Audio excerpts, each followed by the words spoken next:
Почитувани, добар ден. Започнуваат вестите на Канал 8.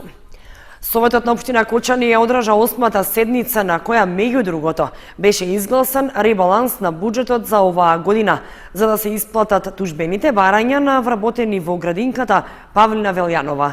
Советничката група на ВМРО ДПМН ја напушти седницата уште на самиот почеток. Со преполовен состав работеше Советот на општина Кочани на редовната 8 седница, на која за расправа имаше 30 точки. Уште пред усвојувањето на дневниот ред, членовите на советничката група што ја предводи ВМРО ДПМН ја напуштија салата.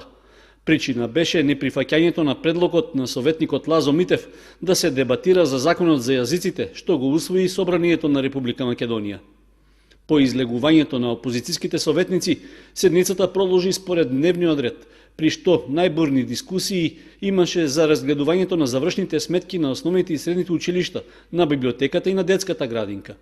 При тоа, главна тема за дискусија беше исплатата на тужбените барања од неколку вработени во градинката, поради што од секторот за финансии образложија дека е потребно да се направи ребаланс на буџетот.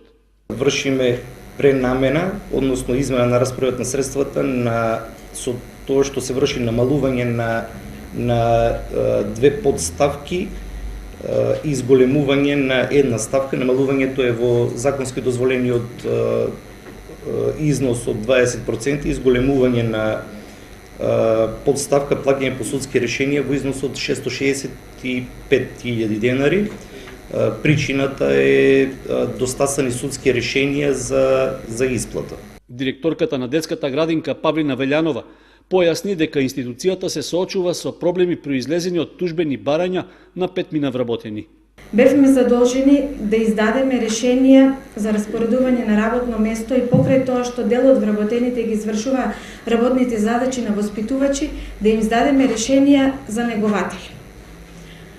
По ваквите издадени решенија дел од невработените незадоволни однесоа приговор до управниот одбор, а подоцна и тужбени барања до основниот суд Кочани. Судот донел одлука во корист на вработените кои поднеле тужби и досега детската градинка исплатила над 580.000 денари по основ на судски решенија со извршување, а треба да исплати уште скоро толку за основниот долг и за каматата која што секојдневно расте. Членовите на Советот бурно реагираа за ултимативното и, како што рекоа, неетичко однесување на дел од вработените во градинката, кои го доведуваат во прашање нормалното функционирање на оваа воспитна институција. Запознаени бевме на комисијата дека е поднесен приговор до управниот одбор и од страна на тужителите е дадено ултиматум средствата да бидат исплатени до среда, чином дека беше, значи до оваа среда сега што доаѓа, а знаеме дека општината работи преку буџетска сметка и самиот трансфер на финансии можеби ќе биде подолг. Доколку до среда не бидат исплатени трошоците, повторно ќе се даде градинката налог за извршување, каде што треба да се платат нови 240.000 денари по адвокати и извршители. Пари, како што кажав, наменити за храна и за ужина на тие деца. Тоа е патриотизмот. Да се зимат гевреците и јогуртот од устата на децата во градинките, за да се задоволи нечија суета дека биле они нешто над другите и дека биле оштетени. Верувам дека пред да бидат распоредени на тие работни места е разговарано со нив. Не сум сигурен дали има подпишано и договор, обично се прават спогодби дека се слагаат да работат на место од пониско образование. Меѓутоа ова мислам дека ќе не има во сите медиуми на ниво на свет смени. Да се запрашаме кој работи во нашите установи, кој воспитува деца. Ги повикувам сите родители што имат деца во градинки да си поднесат петиција против овие неодговорни лица и да бидат повлечени, не се заслужени да ги воспитуват и чуват нивните деца. Како може лице кој што е член на управен одбор или председател на управен одбор, лице кој што е дел од менаџментот на таа институција, да покрене пријава против самата институција, да не сака да соработува со институцијата и ако има некоја неправилност да подпише спогодба, и дури се оди до таму, значи на веќе пресуда која што мора да биде извршена и која што знае дека ќе биде извршена поради причина што е председател на управен одбор, а знае дека во детската градинка има веќе средства, се дрзнува додат до таа мера да поднесуваат извршно решение со што дополнително да ја обремени детската градинка. Поради актуелната ситуација во градинката, Алексов даде и предлог Советот да преземе соодветни мерки. Да се поведе постапка за членовите на управниот одбор или контрола од страна на општинскиот ревизор, со што ќе се утврди дали имаме конфликт на интерес или дали имаме нарушена функција во функционирањето на управниот одбор во детската градинка. Советниците од мнозинството кои останаа во салата на Советот дадоа едногласна поддршка на предлогот на нивниот колега Алексов. Потоа беше изгласана и одлуката за ребаланс на буџетот, со што општината ќе ги покрие трошоците за тужбите против градинката. Во туристичкиот инфоцентар на Пониква се одржа форум на тема можности за развој на одржлив туризам на Осогово, а организатор беше Македонското еколошко друштво во соработка со општина Кочани. При тоа беа представени резултатите од проектот за искористување на условите за туризам базиран на природни вредности. Развојот на туризмот со искористување на природните вредности на Осоговските планини треба да се насочи кон подобрување на условите за планинарење и за планински велосипедизам. Ваквите активности можат да се прават во текот на целата година, односно во сите сезони, а посебно на пролет и во текот на есента. Тоа се дел од резултатите до кои дошле членовите на Македонското еколошко друштво во текот на двегодишното работење на студијата за развој на туризам базиран на природни вредности на Осоговските планини. Завршувањето на студијата беше повод во туристичкиот информативен центар на Пониква да се организира форум на кој учествуваа представници од повеќе невладини издруженија и од локалните самоуправи во регионот. На форумот се дискутираше за потребите и недостатоците, а се дефинира и препораките за еден развој на одржливите форми на туризам во регионот. Од Македонското еколошко друштво рекоа дека условите што ги нуди Осоговијата за развој на планински велосипедски туризам се меѓу најдобрите во Македонија. Велосипедскиот туризам е исклучително добро котиран, може да кажам, во анализата, во евалуацијата на различните форми на туризам. Тој излезе како најатрактивен во моментот и како најподобен каде што треба понатаму да се инвестира, заради тоа што Осоговските планини се една од најподобните планини за развој на ваков тип на велотуризам. После Бистра, може слободно да кажам. Освен планинарењето и планинскиот велосипедизам, планината нуди одлични услови за надградување на едукативниот туризам, за чиј развој не се потребни значајни финансиски средства. Во тој поглед треба да се збогати содржината на Осогово, значи ние немаме доволно информативни материјали во смисла како инфотабли, потребна инфраструктура на терен, како одбележани патеки, информации поврзани со тие патеки, спремни луѓе кои што ќе ги водат луѓето за збогатена содржина за едукација и така натаму. За време на форумот своји искуства од развојот на планинскиот велосипедски туризам на планината Беласица на делот во Бугарија пренесоа и гости од градот Петрич. Средбата беше дел од проектот Поддржување на одржлива иднина за луѓето и природата на Осоговските планини, кој што го работеше Македонското еколошко друштво со цел да се поддржи имплементација на добри практики за регионално одржлив развој во соработка со локалните заедници. Проектот е прекуграничен и се реализира со партнерската организација Биолошка фондација за биоразнообразие од Бугарија за бугарскиот дел од Осогово, а во координација со германската фондација Евронатур, финансиран од Германската федерална фондација за животна средина, Франкфуртското зоолошко друштво и со сопствен придонес на партнерите.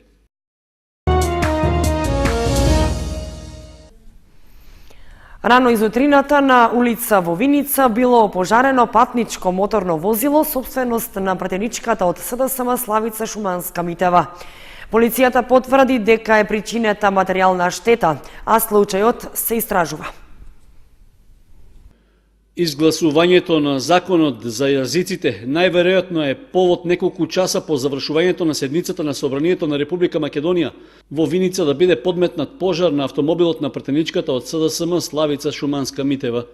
Според информацијата од Министерството за внатрешни работи, ноќеска околу 1 часот и 30 минути на улицата Славчо Стојменски во Виница, непознати сторители го скршиле стаклото на автомобилот Сеат Леон, ја полеале внатрешноста на возилото со течност, што потоа ја запалиле. Огнот предизвикал оштетување на возилото, но без други последици. Полицијата потврди дека е направен увид и се врши истрага за откривање на сторителот. Во телефонскиот разговор за Канал 8, пратеничката Шуманска Митева само кратко рече дека се работи за вандалски чин од лица кои биле охрабрени од однесувањето на пратениците на ВМРО ДПМН во собранието при обидот да го спречат гласањето за законот за употреба на јазиците. За среќа, при подметнувањето на пожарот избегната е поголема опасност, откако имало брза реакција, а огнот бил изгаснат. Започна вакцинацијата на говедата против јазлеста кожа. Задолжителна е за сите видови говеда без разлика на возраста и истата е бесплатна. За територијата на Кочани и Зрновци пристигнати се околу 1400 вакцини. Искуството од вакцинирањето од претходните 2 години покажало дека вакцината не предизвикува никакви несакани ефекти. Од 15 март стартуваше вакцинацијата на говедата против јазлеста кожа. Во Кочани вакцините се пристигнати и се очекува да бидат опфатени околу 1400 грла заедно со општината Зрновци. Вакцините се бесплатни и задолжителни. Пред започнување на вакцинацијата, ветераните друштва во координација со Агенцијата за храна и ветеринарство изготвуваат неделен план за вакцинација. Задолжителна е за сите животни од видот на говеда. Возраста не играе никаква улога, полот исто така, значи сите животни кои што се наоѓаат на одледувалиштето, уредно се впишани во ветеринарниот информациски систем, ќе бидат вакцинирани на лице место. Значи, нус појави од вакцинацијата нема, значи, да кажеме на самите сточари дека нема да има никаков проблем од вакцинацијата, значи нема да има аборти, нема да има пат на млечноста. Вакцината е, значи, безопасна и релативно сигурна сега за сега. Затоа што и од годините претходно кога се има извршувана вакцинацијата немаме дојава на несакани ефекти од самата вакцинација. Болеста јазлеста кожа кај говедата беше најизразена во 2016 година, кога голем број грла беа заболени и уништени, а од тогаш и започна вакцинирањето на говедата против оваа болест. Минатата година, токму поради вакцинирањето, болеста ја немаше, па ветеринарните амбуланти така очекуваат и оваа година. Од почетокот на вакцинацијата се смета дека со истата, со вакцинацијата се стремиме да направиме и здрав имунитет кај животните, значи стабилен титар на антитела против болеста. 2017 ние имавме инцидентен случај на едно грло поствакцинално, кој што беше нештетно отстрането. Меѓутоа, предпоставам, во моментот, значи, ЈХВ имаше допис за зимање на мостри за испитување на титар на антитела против болести и предпоставам дека до крајот на циклусот на вакцинација дека сите животни ќе создадат стабилен имунитет за да не се појавува болеста во наредните години. Дали секоја година ќе се врши вакцинација ќе биде доправа истакнато, согласно годишните наредби што излегуваат од Агенцијата за храна и ветеринарство, додаде Атанасов. Предавање на тема пчелин отров ќе се одржи в сабота во мултикултурниот центар во Кочани. Предавач ќе биде искусниот пчелар Сулејман Јакуповиќ од Босна и Херцеговина, кој што долги години се занимава со производство на пчелин отров, производ кој што во Македонија засега не се произведува. Предавањето е наменето за пчеларите од истокот. Предавање за начинот и производство на пчелин отров ќе се одржи на 17 март сабота во 20 часот во мултикултурниот центар во Кочани. Предавач ќе биде Сулејман Јакуповиќ, познат пчелар од Босна и Херцеговина, кој што долги години се занимава со производство на пчелин отров и може да им го пренесе искуството на пчеларите од истокот, кои што се заинтересирани за производство на овој многу баран пчелин производ. Од пчеларското здружение Матица од Кочани ги покануваат сите пчелари да присуствуваат на предавањето и да слушнат нешто повеќе околу производството на овој производ. Би сакал да ги поканам во сабота на 17.3 во 20 часот во мултикултурниот центар во Кочани ќе се одржи предавање на тема пчелин отров од еминентен предавач Сулејман Јакуповиќ од Босна и Херцеговина.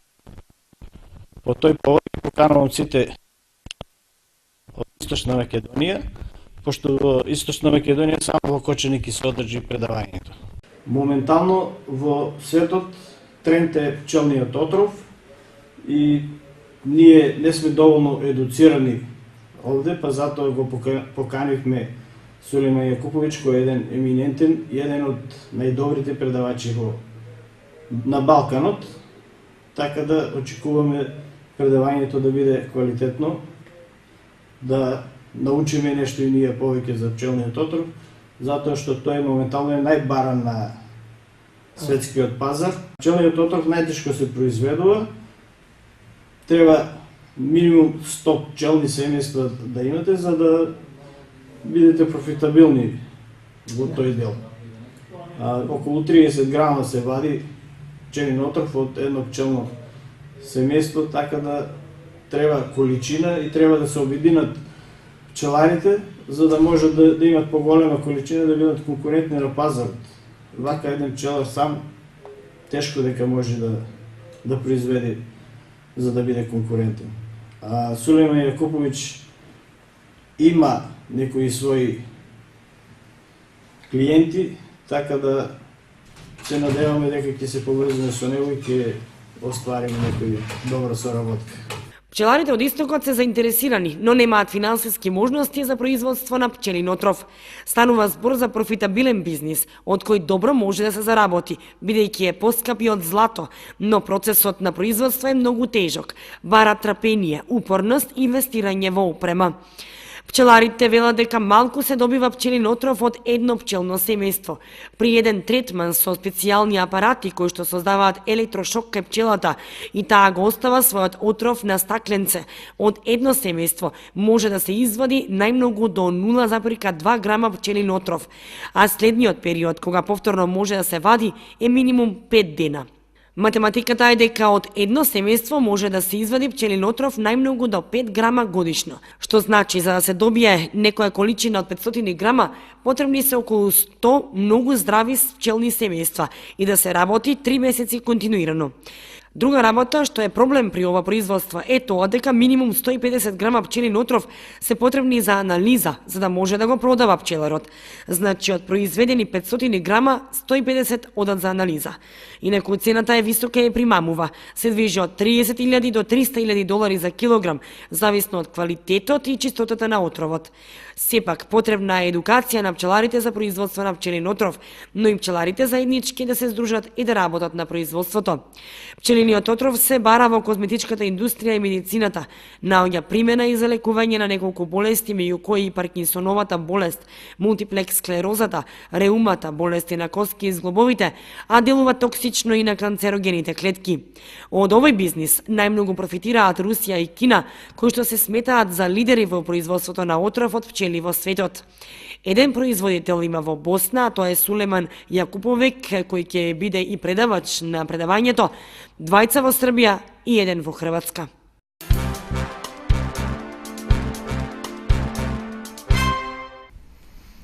Учениците од основното училиште Малина Попиванова продолжуваат со редење успеси на државни и меѓународни надпревари.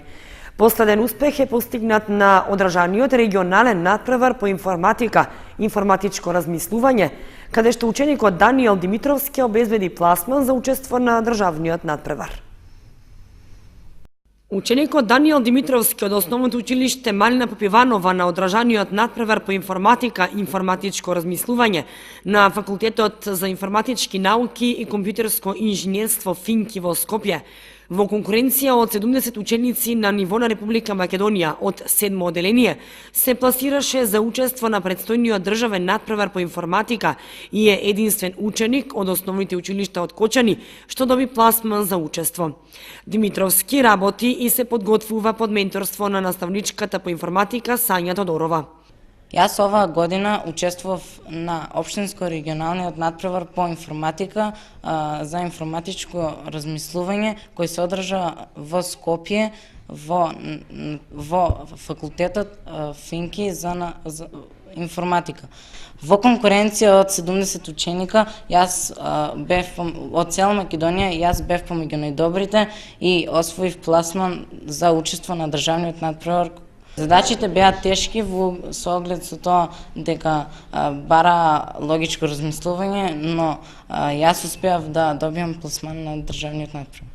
Со оглед на тоа што рангирањето беше на ниво на целата држава, ова е голем успех за ученикот како и за училиштето. Димитровски сега се подготвува за учество на државниот надпревар, кој што ќе се одржи од 23 до 25 март во Скопје.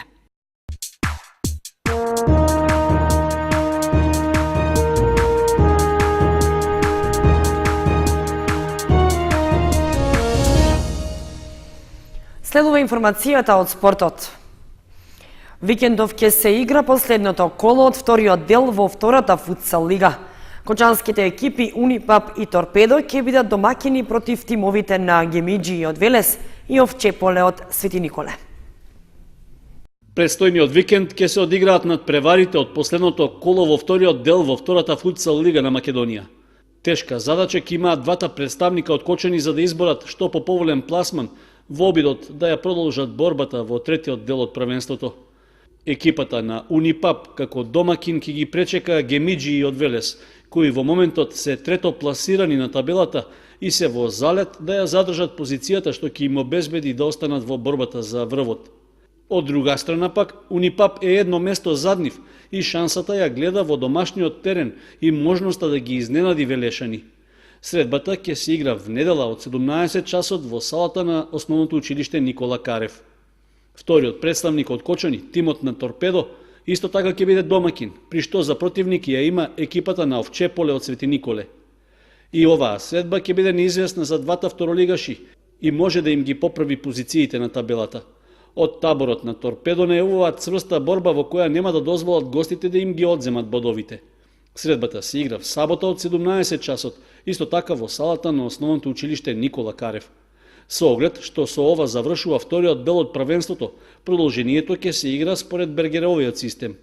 Со оглед што со ова завршува вториот дел од првенството, продолжението најверојатно ќе се игра според Бергеровиот систем. Тоа значи дека надпреварувањето ќе го продолжат само првите 4 екипи, а првопласираните две директно ќе влезат во првата лига.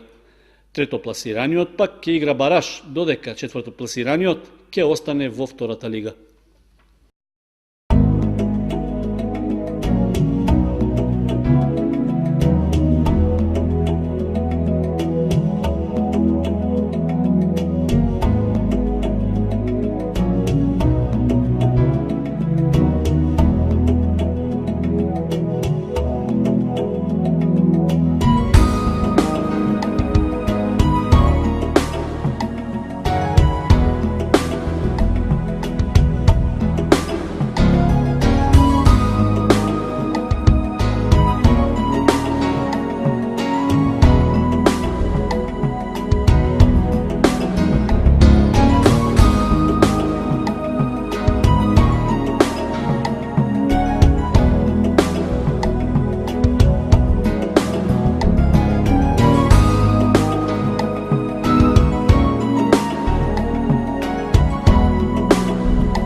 Почитувани, тоа беше се што ви подготвивме за ова издание на вестите на Канал 8.